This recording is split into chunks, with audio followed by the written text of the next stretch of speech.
సిద్దిపేట జిల్లాలోని ప్రముఖ శైవక్షేత్రమైన కొమరవెల్లి మల్లికార్జున స్వామి వారి ఆలయ ఉత్సవ కమిటీ పాలక మండలి నియామకంపై వివాదం నెలకొంది. ప్రభుత్వం ఇటీవల స్వామివారి కళ్యాణ బ్రహ్మోత్సవాల కోసం నూతన ఆలయ ఉత్సవ కమిటీని నియమించింది.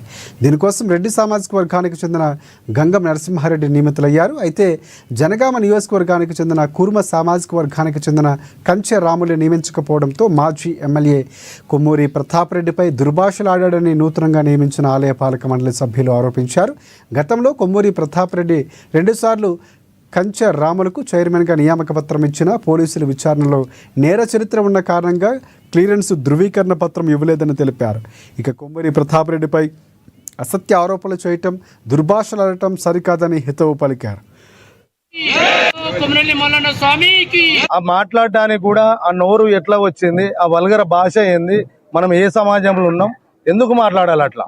నీకేమన్నా బాధ అయితే నువ్వు ఎట్లా మాట్లాడాలి? ఒక పద్ధతి ప్రకారం ఇప్పుడున్న సమాజానికి, సభ్య సమాజానికి మనం ఏమి ఇస్తున్నాం? ఇప్పుడున్న యూత్కి కానీ మనం ఏం చెప్పాలి? ఇలాంటి భాషనా మాట్లాడేది? ఒక పద్ధతి లేదు, పాడు లేదు. నోటితో మాట్లాడానంటే కూడా నాకే బాధ అనిపిస్తుంది. ఆ పెద్ద మనిషిని అట్లా మాట్లాడడం, పెద్ద మనిషి కాదు ఎవరైనా కానీ ఆ భాష అట్లా మాట్లాడొద్దు. అదేవిధంగా మన కొమ్మూరు ప్రతాప్ రెడ్డి గారు మనకు 8 మండలాలు ఉన్నాయి, 2 టౌన్లు ఉన్నాయి. అందులో 7 మండలాలు బీసీ వర్గాలకు ఇచ్చిండు. అదేవిధంగా 1 మండలు రెడ్డికి ఇచ్చిండు, 1 టౌను రెడ్డికి ఇచ్చిండు, 1 టౌను బీసీకి ఇచ్చిండు. ఈ రకంగా ఇచ్చుకుంటూ పోయి తర్వాత ఉత్సవ కమిటీ ఎందుకంటే లేకుండా మన ఏదో 6వ తారీఖు దాకా పాత కమిటీ, పాత బాడీ ఉంది. ఎలక్షన్ కోడ్ వచ్చింది అన్ఎక్స్పెక్టెడ్గా ఎలక్షన్ కోడ్ వచ్చింది కాబట్టి ఆ టైంలో తొందరగా మంత్రి గారి దగ్గర పోతే అన్నగారు కూడా వచ్చిండు. ఎలాంటి అది చేయకుండా ఈరోజు దేవస్థానం పైసలను వినియోగించి మరి మిగతా అభివృద్ధి పనులను కొనసాగిస్తూ రావడం జరిగింది. గతంలో మొదటిసారి ట్రస్ట్ బోర్డు ఏర్పాటు చేయడం జరిగింది.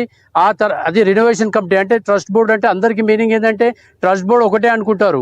రినోవేషన్ కమిటీ, పునరుద్ధరణ కమిటీ పీరియడ్ తోటి వేసినాక తర్వాత మళ్ళీ ట్రస్ట్ బోర్డు వేస్తే కొన్ని టెక్నికల్ ప్రాబ్లమ్స్ వల్ల కొన్ని అవంతరాలు కాబట్టి దేవాదాయ శాఖ మంత్రి గారి దగ్గరికి మేము తీసుకెళ్లి మమ్మల్ని ఇమీడియట్గా బోర్డు ఏర్పాటు చేయాలంటే ఇప్పుడు టైం లేదు, నోటిఫికేషన్ లేదు. కాబట్టి ఎండోమెంట్ సెక్షన్లో ఏదైతే 1890 ఉందో వాటిని చూసుకుంటూ ఏవైతే రినోవేషన్ కమిటీ కానీ ట్రస్ట్ బోర్డు కానీ పరిగణనలోకి తీసుకోవాలో అన్నింటినీ తీసుకుంటూ ఇమీడియట్గా ఉత్సవ కమిటీ